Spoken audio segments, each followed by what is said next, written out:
half of its Quebec MPs. Now the Tories have to figure out how to make a province that's got about a quarter of the population of Canada feel included, respected, part of the conversation. Peter White is president of the Conservative Association in Brome-Missisquoi, here in studio with us. Okay, so priority number one, what do you think it is for the Tories when it comes to Quebec? Well, exactly the way you put it. They've got to make Quebecers feel that they still are part of the Federation, that they still have a role in running this country, that they're not totally excluded, as they have largely been since Mulroney, basically, and that they're very much a part of his government. And he's only got, at the moment, I think, 5 MPs to choose from. He has said that he will not put anybody into the Senate and put them into the Cabinet.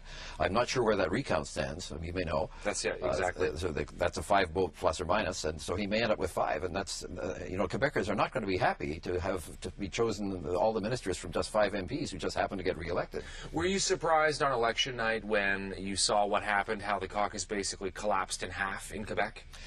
No, I wasn't. You've got to look back at what's happened over the past several years since Harper's been there. Harper tried very, very hard to woo Quebec in his first 2 elections. He really went out of his way. Quebecers didn't really respond. They gave him 10 seats and they gave him 11 seats. So what he did this time, and not him particularly, but the party, made a very rational calculation. Why should we waste all this time and money on Quebec if we really don't have a chance here?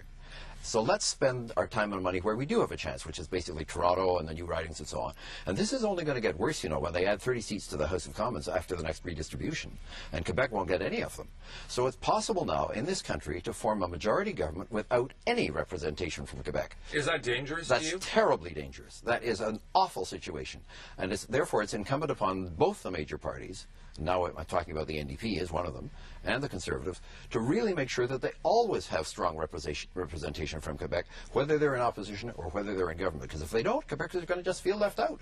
It's funny, this issue of trying to gain political traction in Quebec. And, Quebec has a socio-democratic background and is slightly to the left, shall we say, of a lot of other parts of Canada, put it mildly. And so because of that, I guess it's always been difficult for the Conservatives to get that political traction. You saw José Vernier go down, Jean-Pierre Blackburn go down, Lawrence Cannon go down, all cabinet ministers. These are big people in the cabinet, all lost their seats. Well, Todd, I wouldn't completely agree with your premise. I think you have to distinguish between Montreal and the rest of the province. Which we often don't do, right? No, We're and we Montreal-centric. And we should remember that Montreal may be left and social and maybe more independentiste and so on. The rest of the province is deeply conservative in their values. They may not always express that in their voting, but they're entrepreneurs, they're hard-scrabble people that have to survive in this. Look at La Beauce. La Beauce just formed a university for entrepreneurs, a private university. Can you imagine that happening in Montreal? So I think the Conservatives have always had a fertile ground to till outside of Montreal, but they haven't always tilled it very well. Duplessis always used to win the Anglo ridings outside of Montreal. He won the riding where I live, Brome-Missisquoi.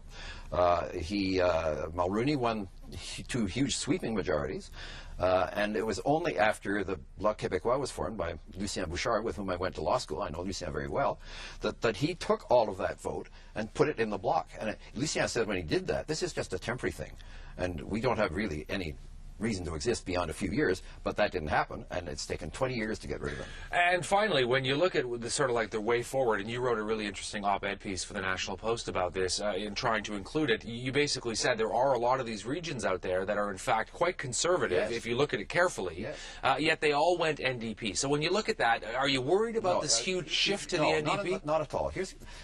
They didn't like Harper.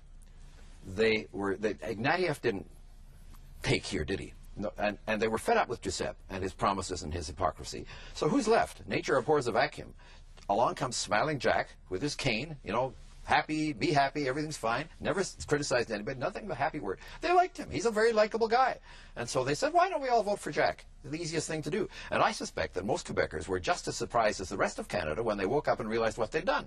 And really quickly, about 10 seconds, do you think that the Conservatives will continue this outreach in Quebec? I think they have to. The Prime Minister's got 4 years to do this now, and he must absolutely do it. And I will help, and so will anybody else in this province who's a Conservative. It's got to be done. Peter White is the president for the Conservative Association in Brome-Missisquoi. Thanks very much for coming in today. Great pleasure, Todd. Thank you. Appreciate talking to you. Lori is standing by at the weather board. Well, the floodwaters have been receding south.